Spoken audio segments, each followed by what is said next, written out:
Selamat pagi buat kita semua. Kita mengucap syukur kepada Tuhan Yesus, Bapa kita yang luar biasa. Karena pagi ini kita dalam keadaan sehat, badan kita terasa segar. Terima kasih ya Bapa untuk berkat-Mu yang tidak bisa dibeli dengan apapun. Terpujilah nama-Mu Bapa hari ini sampai selama-lamanya. Amin. Dan kita akan berdoa, kita akan lanjutkan firman Tuhan kembali ya, supaya videonya nggak lama, jadi kalian nggak bosan dengarnya. Bapa di surga, terima kasih Bapa. Pagi ini Engkau bangunkan kami dalam keadaan sehat. Badan kami terasa segar Bapa. Terima kasih untuk berkat kesehatan ya Bapa, yang tidak bisa dibeli dengan apapun. Bapa di surga, kami akan membaca firman-Mu. Ajarilah kami Bapa. Taruhlah apa yang ingin Engkau taruh di dalam hati kami masing-masing, supaya firman-Mu ini hidup, supaya kami lakukan, supaya kami menyenangkan hati-Mu. Bapa di surga, dosa kami yang banyak hapuskan, supaya jangan terhalang berkat-Mu yang akan Engkau berikan kepada kami masing-masing.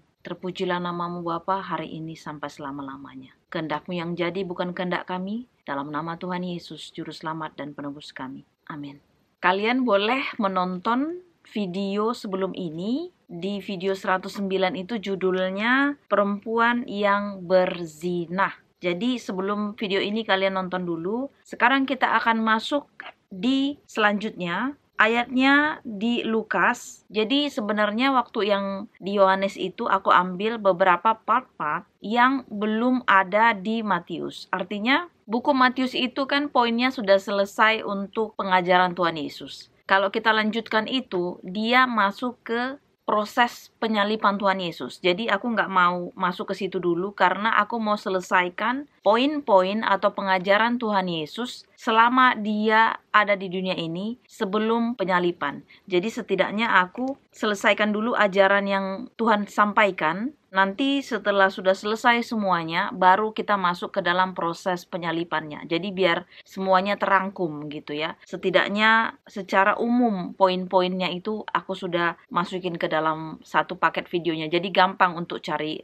videonya gitu. Jadi kalian juga bisa lebih cepat untuk tahu ayat-ayatnya di mana gitu. Karena tujuanku di sini bukan hanya untuk diriku sendiri, tetapi poinnya untuk kalian juga, supaya kalian juga masing-masing di sana belajar membaca firman Tuhan. Satu lagi, jangan hanya membaca, jangan hanya mendengar, tapi melakukan firman Tuhan juga.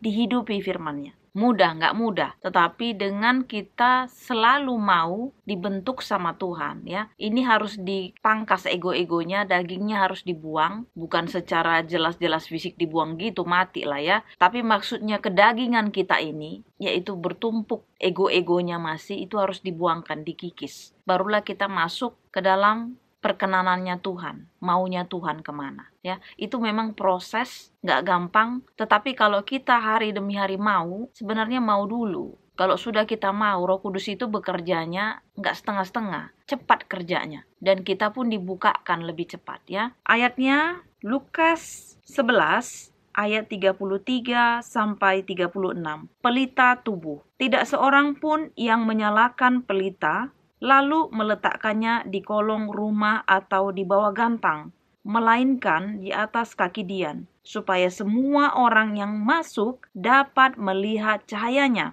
Matamu adalah pelita tubuhmu. Jika matamu baik, teranglah seluruh tubuhmu. Tetapi jika matamu jahat, gelaplah tubuhmu. Karena itu, perhatikanlah supaya terang yang ada padamu jangan menjadi kegelapan. Jika seluruh tubuhmu terang dan tidak ada bagian yang gelap, maka seluruhnya akan terang. Sama seperti apabila pelita menerangi engkau dengan cahayanya. Jadi sebenarnya kalau mau kita pikirkan waktu video-video sebelum video yang sekarang ini, kalian pasti sudah pernah nonton atau lihat, kalau kalian ikuti semua videoku ya, itu tentang kamu adalah garam dunia dan kamu adalah terang dunia. Jadi sebenarnya related ke sini. Tetapi ini dispesifik lagi pelita tubuh. Jadi kalau mau kita baca tadi, katanya kalau kita mau nyalakan pelita, makanya kalau kita pun punya lampu yang sekarang listrik, kalau bikin lampu itu kan nggak pernah di bawah kolong meja, nggak pernah di tempat yang sembunyi. Selalu itu di ceiling atau di langit-langit rumah kita ini. Supaya lampunya itu kalau nyala, dia terangin semua tempat. Jadi kita kalaupun malam hari gelap, terang itu ada, ya terang lampu itu dihidupkan, kita nggak terantuk. Dan kita bisa melihat di mana ada kursi, di mana ada barang-barang, kita bisa lihat. Jadi kita nggak terantuk ya. Nah itu maksudnya. Jadi kita nggak mungkin taruh terang itu di tempat yang tersembunyi. Kemudian di sini juga dibilang supaya semua orang masuk dapat melihat cahayanya. Ya iya. Jadi kalau kita masuk ke ruangan, kalau ada terang itu di suatu tempat yang tinggi atau terlihat, kita kan bisa ngelihat kalau kita masuk. Ada terang di sini, bukan gelap. Apakah kita suka masuk ke ruangan yang gelap? Kurasa nggak ada manusia yang suka masuk ke dalam ruangan gelap ya. Ataupun lebih tepatnya gini lah, kalau mati lampu, siapa suka mati lampu? Nggak ada yang suka, apalagi kita di negara kita di Indonesia. Kalau di Belanda, puji Tuhan sih belum pernah dialami sampai seperti yang di Indonesia, mati lampu gitu ya. Pernah sekali waktu itu subuh-subuh, aku lihat, tapi mungkin dia ada pergantian apa, tetapi nggak lama, 15 menit kemudian dia langsung hidup lagi. Waktu suamiku lah, berarti jam 4 ya. Waktu itu suamiku mau pergi kerja jam 4, tiba-tiba lampu mati gitu. Aku bilang, kok mati? Apa di bawahnya rusak ya? Pernah juga memang ada di bawah itu rusak, mati. Jadi kok lampunya mati, pikir aku. Jadi aku cek lagi semua yang lampu-lampu kok mati. Terus aku pergi keluar lihat. Dan aku lihat juga kan biasanya lampu jalan itu masih hidup jam 4. Kira-kira jam 7 kalau hari sudah terang baru lampu jalan biasanya otomatis mati. Itu baru otomatis dia mati. Kenapa mati, pikir aku. Aku bilang ini kan bukan Indonesia. Aku bilang kok mati sih, setahu aku nggak pernah seperti ini. Nah jadi pada saat itu aku tunggu-tunggu. Aku kan ada maksudnya ini kan ada senternya. Aku masih punya handphone yang seperti ini. Jadi ada senternya. Aku hidupin jadi aku bisa lihat gitu. 15 menit kemudian hidup dia langsung tiba-tiba. Oh berarti mati lampu tadi. Dalam hati aku mungkin ada perbaikan juga. Tetapi aku nggak tahu ya. Pokoknya untuk saat-saat sekarang ini nggak pernah seperti kita di negara kita di Indonesia mati lampu sampai wah lama kali, bisa sampai 5, 6, 7 jam pernah waktu itu. Jadi di sini dia waktu itu cuma 15 menit langsung dia hidup lagi. Mungkin dalam hati aku tuh kayaknya mungkin ada perbaikan. Nah itulah bedanya. Dalam firman ini juga ya seperti yang tadi aku bilang, nggak ada yang suka mati lampu. Pasti kalau waktu di sosial media pun kulihat waktu itu ada di Batam, waktu itu tepatnya teman-temanku, waduh mati lampu gini-gini. Aku bilang loh lama juga berarti. Terus pernah lagi juga mati air ya. Jadi banyak kali yang mati-mati ini. Pada faktanya kalau yang namanya mati-mati ini nggak ada orang yang suka sebenarnya. Kalau dia menyukai hal tersebut. Dalam arti menyukai terang itu. Kalau orang gelap mungkin senang dia. Mungkin. Tapi itu pun setiap manusia secara fisik dia menyukai terang. Karena dia nggak suka juga kegelapan. Makanya di sini aku bilang tadi nggak ada suka yang mati lampu. Artinya mati lampu itu mati listrik, nggak ada yang suka. Karena nggak bisa ngapa-ngapain jadinya. Apalagi di zaman sekarang ya, kecuali masih di kampung-kampung, di desa-desa kita di Indo ya. Ini aku sebenarnya tinggalku di desa. Tapi di desa Eropa, kalian tahu sendiri, ini adalah negara maju.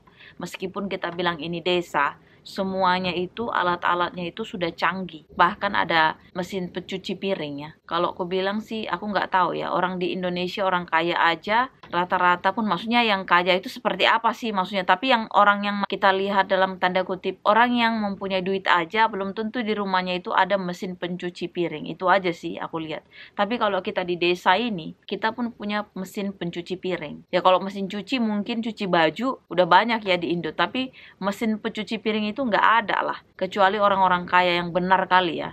Nah itu. Tapi kalau kulihat juga masih yang ini dia nggak ada, cucinya pakai tangan sendiri gitu. Nah kemudian kita lanjutkan firman Tuhan lagi ya. Di ayat 34, matamu adalah pelita tubuhmu. Jika matamu baik, teranglah seluruh tubuhmu. Tetapi jika matamu jahat, gelaplah tubuhmu. Jadi mata ini adalah pelita tubuh mata kita. Makanya suatu contoh itu kalau kita nonton sinetron, kan pasti kalian tahu ya. Kalau sinetron itu kan kadang-kadang kayak di zoom matanya gini.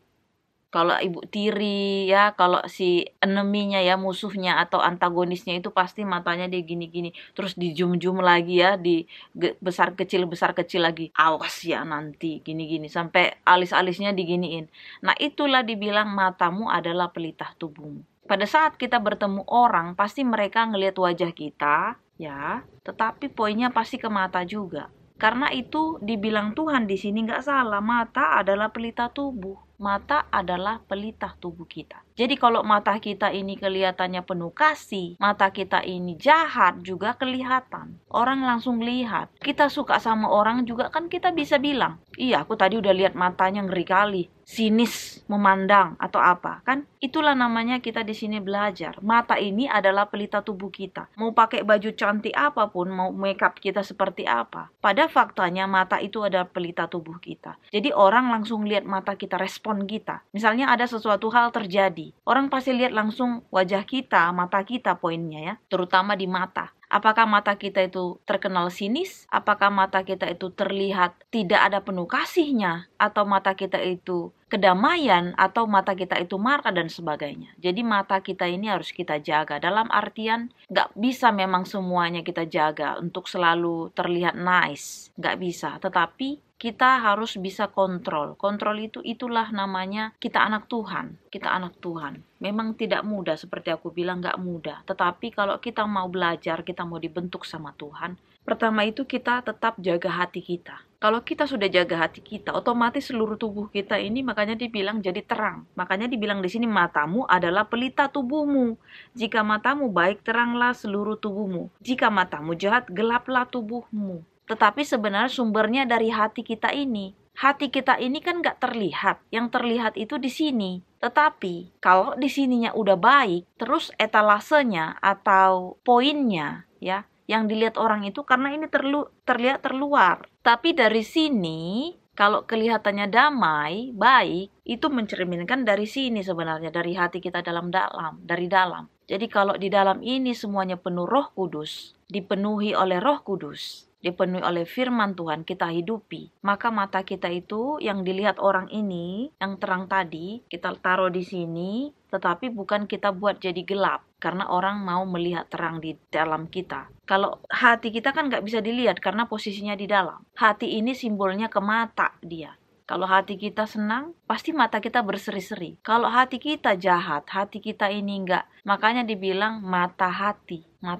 Mata itu related ke hati. Secara simbolik ya. Makanya ada orang yang dikatakan kalau dia sedih, kalau dia marah atau apa dia bilang, ataupun sebagainya lah. Kalau masalah, dia bilangnya hatiku lagi bersedih. Kalau hatinya bersedih, pasti matanya juga jadi redup. Kalau hatinya gembira, pasti matanya juga berseri-seri. Kemudian kita lanjutkan. Karena itu perhatikanlah ya di ayat 35. Karena itu perhatikanlah supaya terang yang ada padamu jangan gelap. Ingat di sini contohnya 5 gadis bodoh dan 5 gadis bijaksana. 5 gadis bijaksana ini membawa pelita. Kemudian 5 gadis bodoh ini membawa pelita juga, sama-sama membawa pelita. Tetapi bedanya 5 gadis bijaksana ini mereka membawa buli-buli persediaan minyak. Itulah tadi mereka menjadi orang yang bijaksana. Kenapa bijaksana? Karena mereka menghidupi firman. Menghidupi firman, prepare. Minyaknya itu dia sediakan, ya. Hatinya itu dia penuhi.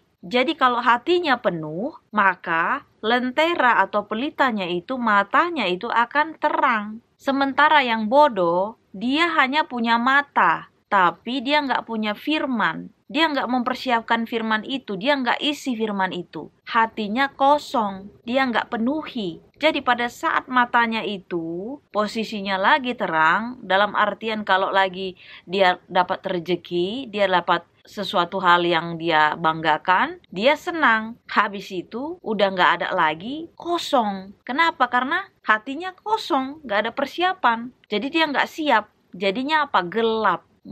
Bagaimana dia mau menyalakan pelita atau lampunya itu sementara minyaknya nggak ada. Sama halnya kalau zaman sekarang, kalau kita nggak bekerja, bagaimana kita mau mendapatkan listrik? Listriknya kan harus dibayar. Kalau secara dibilang pelita itu ya pakai minyak, ya listrik itu bayar dia, karena dia pusatnya dari sana, dari pemerintah atau dari perusahaan listrik lah. Kalau kita bayar, kita siapin, ya tiap hari ibaratnya pasti kita bisa menggunakan listrik. Tapi kalau nggak dibayar, bagaimana mungkin kita dapat listrik? Disegel langsung. Listriknya disegel. Kita nggak dapat listrik. Itu makanya kita bersiap. Jadi 5 gadis yang bijaksana itu. Kalau kita bekerja dengan baik, kita bayar listrik. Nggak ada lah yang mana berani orang Siapa orang di sini dia udah bayar listrik tapi dia nggak dapat listrik juga? Dia kan bisa dituntut. Makanya waktu kemarin lampu aja mati kan udah ada pasti masyarakat yang bilang, oh udah listrik mahal tapi kok mati lampu.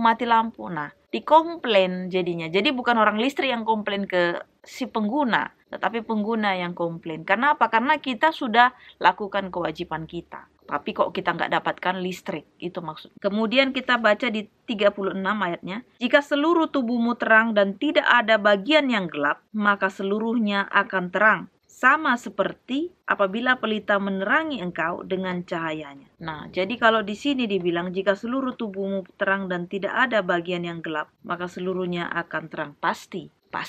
Jadi kalau kita memang hatinya dipenuhi secara firman Tuhan, kita hidupi firman Tuhan, pasti kita nggak ada kegelapan. Pasti kita akan terang. Terbukti begini, pada saat ada masalah, kita nggak gampang terkecoh. Ya benar, pasti kita mengalami yang namanya kesedihan. Kalau ada masalah, kok begini, kok begitu ya. Tetapi di dalam kesedihan, pergumulan doa kita itu pasti kita dikuatkan. Kenapa? Hati kita penuh, persiapannya ada, firman Tuhan langsung bekerja. Roh Kudus langsung berbicara, tenang, ada Tuhan kita yang lebih besar. Ini adalah proses. Jalani ke sini, jalani ke sana. Kenapa? Karena firman Tuhan katakan, Roh Kudus akan menuntun kita. Menuntun kemana? Ya setiap hari, kemana aja. Yang penting kita ini meminta kepadanya. Makanya dibilang, mintalah maka kamu akan diberi. Carilah maka kamu akan mendapat. Ketoklah maka pintu akan dibukakan. Jadi setiap orang yang mencari pasti mendapat. Setiap orang yang mengetok pasti dibukakan. Jadi kita nggak usah takut. Ya pasti kita mengalami yang namanya proses. Itulah tadi ada yang mungkin nangis, kekecewaan, tapi nggak berlama-lama.